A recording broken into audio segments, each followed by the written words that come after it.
दुनिया की तारीख में कुछ वाकयात ऐसे हैं जो इंसानी सोच की हदों को तोड़ देते हैं। इन्हीं वाकयात में से एक है जुल्करनैन का सफर।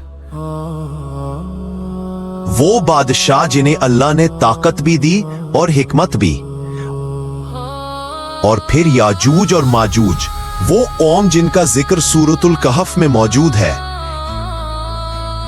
एक कौम जिसका ज़हूर क़यामत की बड़ी अलामात में से एक है। इस दस्तावेजी फिल्म में हम सिर्फ कुरानी वाकयात, सही अहादीस और मोतबर तारीख से चलेंगे, कोई अफसाना नहीं। कुरान जुल्करनैन को एक अजीम बादशाह के तौर पर पेश करता है। अल्लाह फरमाता है कि हमने उन्हें सबाबों तक पहुंच दिया, यानी जराए, रास्ते, इल्म, हिकमत, वो तमाम चीजें जो दुनिया के कोने कोने तक सफर करने के लिए जरूरी है।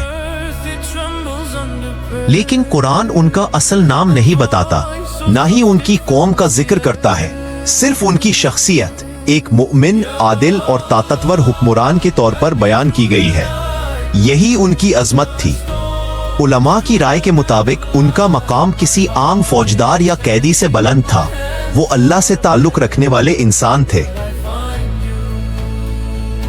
क्योंकि कुरान वाज़ी तौर पर फरमाता है जुल्करनैन एक मोमिन बादशाह था।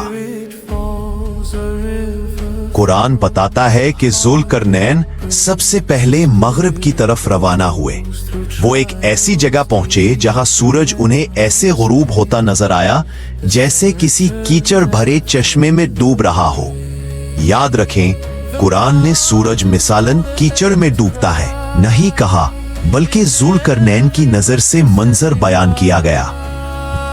वहां उन्हें एक कौम मिली जो बहुत नाफरमान और शिर्क करने वाली थी। जुल्करनैन ने उन्हें बताया कि अगर वो ऐसे ही जुल्म और शिर्क में रहेंगे तो उन्हें हम भी सजा देंगे और कयामत के दिन अल्लाह ताला भी सजा देंगे।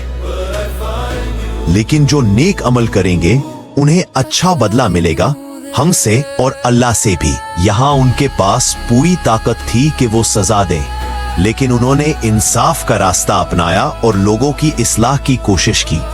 अल्लाह ने उन्हें इख्तियार दिया सजा देने या एहसान करने का। जुल्करनैन ने इंसाफ और रहमत को मुंतखब किया। ये एक आदिल हुक्मरान की पहचान है। बस इस सफर के बारे में कुरान में इतना ही जिक्र आया है। जुल्करनैन फिर मशरिक की तरफ बढ़े।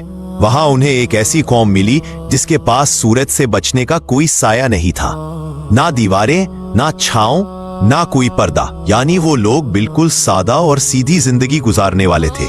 मुफस्सिरीन के मुताबिक ये वो जगह थी जहां सूरज 6 महीने तक गुरूब नहीं होता था, या वहां छत बनाने का तसव्वुर मौजूद नहीं था। अल्लाह बेहतर जानता है। जुल्करनैन ने उनके साथ जंग नहीं की, ना ही उन पर हुकूमत का बोझ डाला, बल्कि उन्हें उनकी हालत पर छोड़ दिया। याजूज माजूज तक का रास्ता। ये सफर सबसे सख्त, सबसे पेचीदा और सबसे तहकीकी था। कुरान के मुताबिक जुल्करनैन 2 पहाड़ों के दरमियान एक तंग वादी में पहुंचे। वहां के लोग अजीब जुबान बोलते थे, दुनियावी तरक्की से दूर लेकिन दिल के साफ थे। उनके सरदार जुल्करनैन के पास आए और कहा, याजूज और माजूज हमारे करीब रहते हैं।